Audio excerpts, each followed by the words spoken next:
Shalom pemirsa Shalom. sekalian, jumpa lagi bersama dengan kami dalam suatu acara yang luar biasa, yakni Good News Program. Bersama dengan saya Daniel Hendrata dan ini istri saya, Debbie Katarina. Senang sekali bisa berjumpa kembali dengan pemirsa setia dari Good News Program. Ya, suatu kehormatan sekali selama musim pandemik ini Good News Program terus boleh mengudara dan mengawal bersama-sama Anda sekalian. Kami tidak tahu bagaimana Anda menyaksikan episode ini. Mungkin Anda menyaksikan dari YouTube atau mungkin dari stasiun televisi. Oleh karena itu Anda boleh berikan komentar.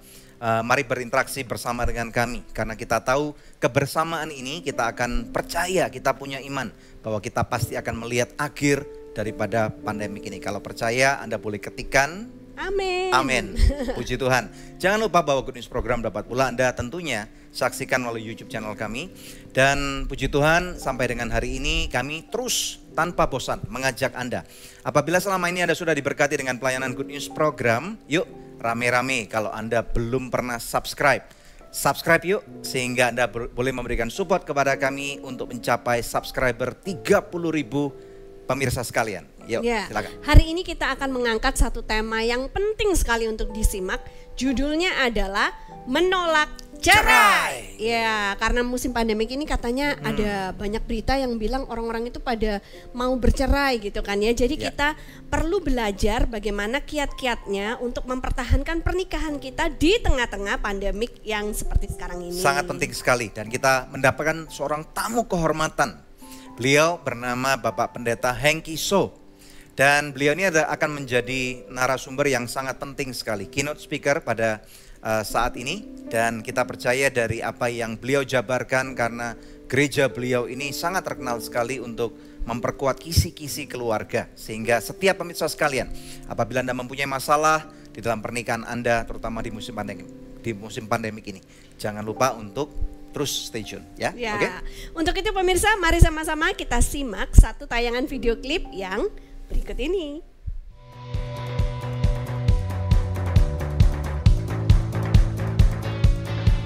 Di masa new normal, jumlah pasangan yang menggugat cerai melonjak drastis pada beberapa daerah di Indonesia. Sebagian besar gugatan cerai disebabkan oleh faktor ekonomi. Namun ada juga beberapa faktor lainnya, seperti perbedaan kepribadian yang semakin diuji dengan kondisi suami atau istri yang work from home, sehingga 24 jam harus bersama di dalam rumah. Seharusnya pasangan mampu untuk bekerja sama sebagai partner hidup, saling menerima dan menjalani komitmen dalam pernikahan. Namun mereka memilih untuk menyerah dan mengambil langkah perceraian. Good News Program dalam episode Menolak Cerai akan memandu pemirsa untuk menemukan jalan untuk kembali berjuang, mempertahankan komitmen dan keutuhan keluarga Anda. Bersama narasumber, Pendeta Hengki So, founder dan pastor dari GBI Eklesia Jakarta. Beliau juga merupakan ketua nasional Bapa Sepanjang Kehidupan. Mari sama-sama belajar menjadikan keluarga kita sebagai tempat pertama anugerah Tuhan dapat dinyatakan secara nyata. Menolak cerai hanya di Good News Program. Anda menyaksikan Good News Program bersama kami. Hari ini kita membahas menolak cerai. Langsung kita akan kepada narasumber kita hari ini, Bapak Pendeta Hengki So. Shalom Pak Hengki, apa kabarnya? Shalom, kabar saya sangat baik, puji Tuhan. Ya, kehormatan Puji sekali Pak Tuhan. Hengki untuk bisa tampil sekali lagi di Good News Program. Sama-sama. Ya, catching up sebentar ya. Saya bisa mengisi. Bagaimana kabar Ya. Bapak, Ibu, dan kedua anak-anak serta yang terakhir jemaat tentunya. Bisa silakan ceritakan sebentar. Ya, jadi masa pandemi ini memang menjadi satu masa yang tidak pernah kita duga, kita sangka bisa terjadi demikian heboh. Tapi juga sebenarnya bagi keluarga kami sendiri menjadi sebuah berkat terselubung karena kami lebih banyak kumpul, lebih banyak bertemu. Ya, dan itu baik bagi keluarga kami karena biasanya kalau ada pelayanan lagi tidak musim pandemi, kami masing-masing sibuk karena saya dan mantu saya juga pada melayani. Jadi kadang-kala waktunya hanya ketemu pada waktu malam atau pada waktu makan. Tapi sekarang setiap waktu bisa ketemu dan itu baik buat kami untuk memperkuat hubungan keluarga kami lagi. Ya. Wow, Puji Tuhan, puji mantap. Tuhan, Kalau ya. kondisi jemaat bagaimana nih sekarang? Saya dengar katanya di GBI Eklesia udah mulai kebaktian onsite juga ya. Silakan Ya. ceritakan Pak. Jadi kami juga sudah mulai dengan ibadah tatap muka, walaupun hanya 2 kali ibadah. Dan juga pengunjungnya masih belum terlalu banyak, karena rupa-rupanya lebih banyak yang mau ikut ibadah online. Ya, mungkin rupanya udah nyaman di rumah kali Pak ya. Iya. Kalau minggu nggak perlu bangun pagi-pagi gitu ya. Betul. Udah bisa nyaman di rumah. Tetapi kita juga tahu bahwa ibadah di rumah pun pada saat ini adalah suatu norma baru dan itu tidak mengurangi esensi hadirat Tuhan. Betul nggak Pak? Ya, betul. Ya. Ya, puji Tuhan. Nah, Yang kita tak- mau membahas penting- topik kita hari ini ya Pak Hengki. Jadi Ya. kan di berita itu ada diberitakan lah katanya orang-orang di Bandung itu filing cerai gitu ya di Sampai antri pengadilan. loh, Katanya satu hari bisa 150 pasang yang minta bercerai. Nah, ini bagaimana Pak kalau menurut Pak Hengki? Apa yang sedang terjadi di tengah-tengah pandemik ini? Kenapa bisa mengguncang bukan hanya kehidupan kita secara sosial ataupun ekonomi, tapi keluarga juga bisa terguncang? Silakan Pak. Ya, jadi pandemi ini bisa jadi berkat bagi keluarga, tetapi juga bisa menjadi musibah bagi keluarga. Maksud saya begini, ketika keluarga itu memanfaatkan masa pandemi ini menjadi waktu keluarga, tempat pemulihan keluarga, kumpul bersama keluarga, dan bisa membaharui hal-hal yang mungkin dulu terlupakan. Nah, ini menjadi berkat bagi keluarga, terjadi pemulihan dalam keluarga. Tetapi ada juga justru ketika keluarga kumpul di rumah, maka ini jadi musibah, jadi sebuah ancaman bagi keluarga. Mungkin karena hubungan sebelumnya sudah tidak harmonis, kemudian relasi yang buruk, dan kemudian waktu mereka kumpul bukannya dipakai membaharui relasi ini, tapi malah makin memperburuk relasinya, semakin retak, semakin hancur. Dan ya biasanya memang kalau kumpul bersama, maka 24 jam kita bisa melihat keburukan, kelemahan. Masih belum masa pandemi, itu kan kumpulnya di rumah hanya beberapa jam. Sekarang 4 jam, ya 4L, lu lagi. Jadi, semuanya kelihatan ya. Bagi beberapa keluarga bisa menjadi musibah bagi mereka. Ya, nah Pak, ini mau tanya nih, sepertinya Bapak adalah orang yang tepat nih ya, karena tadi Bapak cerita bahwa ini pandemik ini malah menjadi berkat buat Bapak gitu ya. Nah, saya teringat cerita dari apa yang Tuhan Yesus katakan nih, tentang rumah yang dibangun, ada 2 rumah nih, yang satu kena angin topan, kena banjir, yang satu juga kena angin topan, kena banjir, tetapi yang satu roboh, tetapi yang satu kuat nih.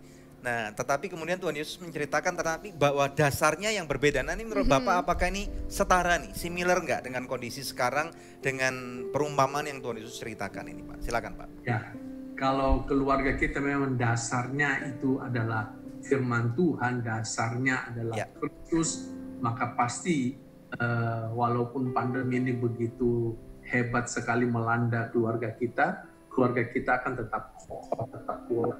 Tapi kalau dasar kita ini bukan Kristus, dasarnya sangat lemah, maka pasti pandemi ini akan bisa menghancurkan keluarga kita. Iya, benar sekali ya Pak, apalagi sekarang di tengah-tengah pandemik ini kan banyak orang yang mengeluhkan ekonomi sedang susah. Kalau dasar dari rumah tangga mereka adalah uang, maka itu udah pasti akan tergoncangkan ya, karena uangnya, pendapatan mereka berkurang. Nah Pak, kita juga ingin belajar hari ini sebenarnya apa yang dikatakan oleh Alkitab tentang perceraian. Nah, orang Kristen itu kan mestinya nggak boleh bercerai karena Tuhan bilang bahwa aku membenci perceraian. Tapi tidak bisa dipungkiri bahwa orang-orang Kristen juga ada yang bercerai. Nah, ini bagaimana Pak? Ya, jadi memang Alkitab dengan tegas sekali berkata bahwa Tuhan benci kepada perceraian. Maliaki pasal 2 ayat 15 bagian A itu ya. Juga bagian yang lain ada firman Tuhan berkata apa yang telah dipersatukan Allah tidak boleh diceraikan oleh manusia. Dalam Matius pasal 19 ayat 6. Jadi memang secara dasarnya Tuhan itu nggak mau ada terjadi perceraian di dalam keluarga. Tapi kan karena kekerasan hati manusia, manusia kadang-kadang kan ketegaran hatinya membuat akhirnya mereka memutuskan untuk bercerai. Dan akhirnya jadilah perceraian itu. Dan pasti ketika terjadi perceraian pasti akan menimbulkan korban. Ada korban-korban daripada perceraian. Itulah sebabnya kenapa Tuhan selalu melarang kita untuk bercerai dan harus keluarga itu harus dipertahankan kuat-kuatnya. Musibah apapun, pandemi apapun yang datang, keluarga harus tetap dan kuat. Harus kita bela mati-matian. Tuhan ingin supaya keluarga kita itu lolos. Artinya jangan sampai malah jadi korban daripada perceraian.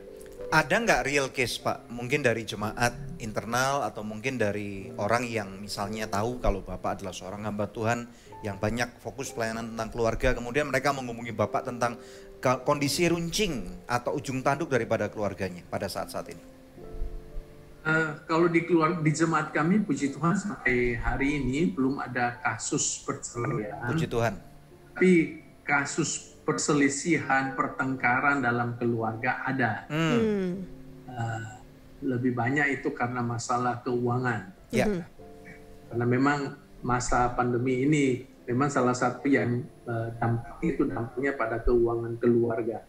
Dan ya ini yang beberapa pasang datang kepada kami dan minta untuk dilayani, didoakan, minta nasihat, bimbingan terhadap masalah ini. Ya tentunya kita tahu Pak, masalah keuangan itu menjadi begitu pelik sekali ya pada hari-hari ini. Dan kalau misalnya memang dapur nggak bisa ngepul, dan istilahnya kalau zaman sebelum COVID mungkin bisa minta pinjam kiri, pinjam kanan, kasbon di kantor, pinjam teman, pakai kredit card. Tapi mungkin sekarang kredit card udah nggak bisa dipakai lagi misalnya. Terus kemudian kasbon di kantor udah nggak bisa. Terus pinjam teman baik juga mereka udah kesusahan juga. Nggak ada orang yang bisa bantu. Nah ini apakah yang Pak Hengki dapat berikan berupa nasihat apabila ada pernikahan-pernikahan yang misalnya lagi menyaksikan kemudian hal ini yang rupanya menjadi permasalahan dan problematik mereka pada saat-saat ini. Silakan Pak. Ya, saya selalu mengingatkan kepada jemaat bahwa mereka tidak boleh menyerah dengan keadaan. Tuhan kita itu Tuhan yang punya 1001 jalan kepada kita yang sanggup Dia bukakan untuk kita. Jadi kita tidak boleh menyerah dengan pandemi ini. Keuangan terjadi, oke, tapi kita jangan menyerah dan kita harus terus berusaha, pasti itu akan berjalan. Pada masa-masa seperti ini kreativitas itu penting. Saya percaya semua kita ini diberikan Tuhan ide-ide kreatif, naluri kreatif yang perlu kita kembangkan pada masa-masa sekarang. Ada beberapa jemaat kami ketika di PHK, kemudian akhirnya mereka mendapat ide untuk bisa membuat masker yang modis dan kemudian menjualnya, dan itu bisa menghasilkan uang bagi mereka. Ini yang karena masalah pandemi ini mendapat kesulitan keuangan, lalu dapat ide masak dan kemudian menjualnya, bikin kue dan menjualnya, dan akhirnya bisa membuat dapur mereka ngepul kembali. Ya ini kesaksian-kesaksian yang saya selalu sampaikan kepada keluarga-keluarga yang saat ini sedang mengalami kesulitan keuangan, supaya jangan menyerah. Pokoknya setiap kali kita berusaha, kita andalkan Tuhan, pasti selalu ada jalan yang Tuhan buka buat kita. Amin. Amin. Nah, Pak Hengki, masalahnya kan gini, kalau dalam satu keluarga sedang berselisih paham gitu ya. Nah, mereka sedang ribut di antara mereka seperti yang tadi Pak Hengki bilang. Ya. Ini kan belum bercerai tapi menuju ke arah sana. Nah, ini perlu diajarkan kiat-kiat bagaimana mengatasi perselisihan mereka supaya tidak berkepanjangan, karena kalau selisih paham tidak dibereskan dan makin panjang, mungkin akhirnya si istri sudah males lah, maksudnya gitu, untuk ngomong sama suaminya, udah mendingan gua minggat aja, misalnya seperti itu. Dan saya tahu ada beberapa orang yang saat ini tuh kasus-kasus yang mana istri meninggalkan rumah karena sudah males ngelihat suaminya yang di masa pandemik ini tidak bisa mencukupkan kebutuhan rumah tangga. Nah, ini bagaimana Pak, kiat-kiat apa yang bisa diajarkan? Ya, jadi memang harus ada perubahan, keinginan untuk berubah, baik dari pihak suami maupun dari pihak istri. Kalau suami misalnya kehilangan pekerjaan, dia tidak boleh malas, tidur-tiduran di rumah, menyerah dengan keadaan, tidak boleh. Dia harus bisa berupaya, berusaha dengan sekuat tenaga dia untuk bisa mencari nafkah. Dan dia tidak boleh terus seperti dulu malas, dia harus berubah. Istri juga harus berubah, ya. Gaya hidup harus berubah, ya. Yang mungkin selama ini ada 10, sekarang harus dikurangi menjadi 5. Jadi harus berubah. Nah, keinginan untuk berubah dan perubahan ini bisa menolong menyelesaikan konflik-konflik dalam keluarga. Yang kedua, kita harus juga sepakat komitmen bahwa konflik apapun itu tidak boleh berakhir dengan kata cerai. Penting ini. Harus diselesaikan dengan kasih, dengan kerendahan hati. Amin, betul. Kita kalau punya komitmen seperti itu, boleh kita punya konflik apapun, tapi pasti tidak akan berakhir dengan perceraian.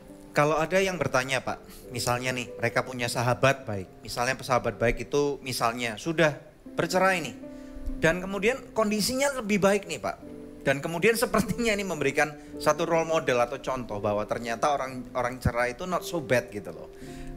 Karena apa? Sekarang malah hidupnya lebih tentram, kemudian malah kerjanya lebih enak, nggak ada yang ngerecokin gitu, dan sekarang mungkin malah kondisinya berbalik arah. Nah, menurut Bapak bagaimana nih seperti ini? Sebenarnya begini, kita harus kembali kepada tujuan daripada sebuah pernikahan.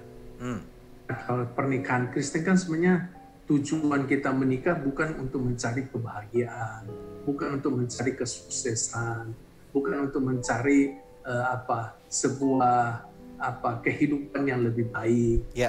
Kita menikah kan bukan itu. Nah, firman Tuhan mengajar kita bahwa tujuan sebuah pernikahan adalah bagaimana supaya suami dan istri itu terbentuk menjadi serupa, semakin serupa dengan.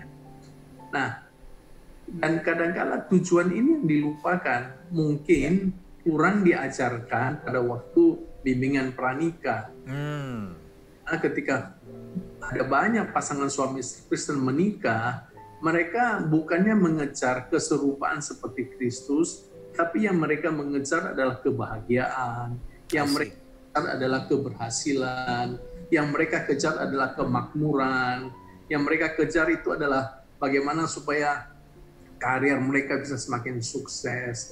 Nah, karena tujuan mereka yang salah inilah yang akhirnya kemudian menyebabkan terjadinya konflik-konflik. Itulah sebenarnya ketika kemudian konflik mereka berakhir pada perceraian, lalu kemudian mereka mungkin setelah bercerai hidup mereka lebih sukses, lebih bahagia, dan mereka bilang ini keadaan saya sekarang lebih baik. Ini contoh yang baik bahwa ternyata pernikahan bukannya memberikan sebuah kehidupan yang lebih baik, perceraian memberikan kehidupan yang lebih baik.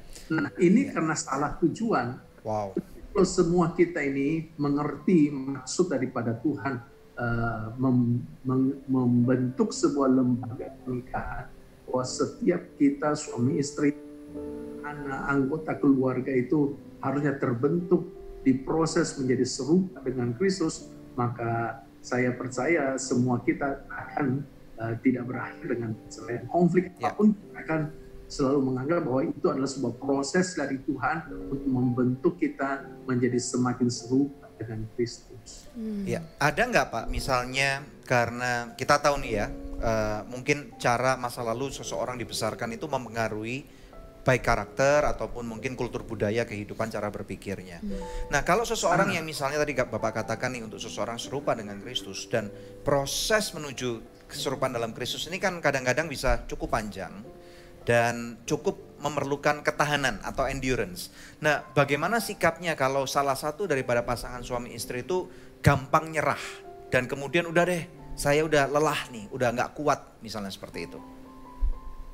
Memang betul Pak Daniel bahwa latar belakang keluarga seseorang itu akan sangat mempengaruhi bagaimana dia mengelola keluarganya.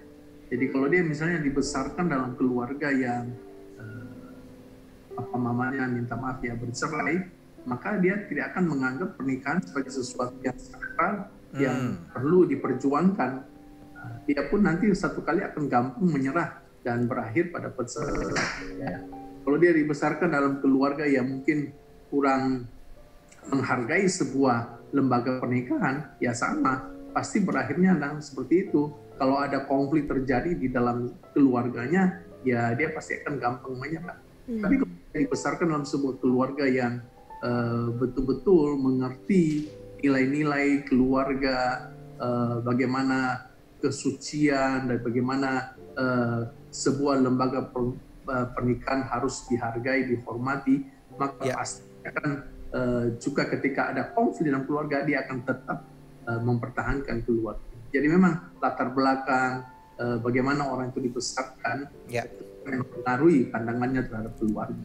Jadi latar belakang memang membawa pengaruh. Tapi sekarang tadi pertanyaannya itu adalah bagaimana supaya pada saat sekarang ini udah menikah nih Pak, udah terlanjur berjalan bersama-sama. Kemudian salah satu mendapati mudah menyerah nih. Nah nanti Bapak bisa jawab ya, kita akan take break dulu. Itu nanti akan menjadi jawaban daripada Pak Hengki setelah break. Nah pemirsa sekalian bagaimana dengan Anda? Apakah kondisi pernikahanmu baik-baik saja? Nah saya tahu kalau ada banyak orang bertanya how are you doing atau bagaimana kabarmu? Jawaban otomatis jempol kita akan menjawab gua baik atau I am fine, thank you. Nah tetapi pertanyaan kami pemirsa sekalian tolong perhatikan nih, bagaimana kabarmu? Nah kami sangat rindu sekali untuk mengetahui bagaimana kabar saudara. Saudara boleh tinggalkan kolom komentar di tempat atau fasilitas gadget di mana saudara menyaksikan episode ini supaya kami boleh mengerti perasaan saudara, kondisi pernikahanmu, karena ada di layar televisi ataupun di layar gadget Anda tahu ada nomor-nomor telepon yang Anda bisa hubungi. Anda bisa hubungi kami melalui WhatsApp, melalui email, ada konselor doa yang benar-benar mendoakan Anda. Merupakan satu kerinduan kami karena pasti akan ada praise report. Bagaimana doa orang benar itu menghasilkan kuasa Tuhan yang sangat besar sekali. Ya, jangan kemana-mana, stay tune hanya di Good News Program. Teman-teman sekalian, Anda baru saja menyaksikan sebuah episode Good News Program atau mungkin Anda juga menyaksikan video-video tayangan yang lain yang kami pernah upload pada channel @Anugerah Ministries. Dan saat ini secara pribadi pula saya mengajak Anda untuk berpartner bersama dengan kami. Sehingga lebih banyak lagi tayangan-tayangan yang luar biasa. Akan ada inovasi-inovasi baru, akan ada kesempatan bagi Anda juga untuk membantu kami untuk memperlebar kerajaan surga. Jangan lupa untuk subscribe pada channel YouTube kami yaitu di @Anugerah Ministries. Anda bisa langsung pencet dan kemudian jangan lupa untuk pencet ada loncengnya. Sehingga apabila ada setiap video baru, tayangan baru yang diupload, Anda akan langsung mendapatkan notifikasi pada email Anda atau pada YouTube Anda.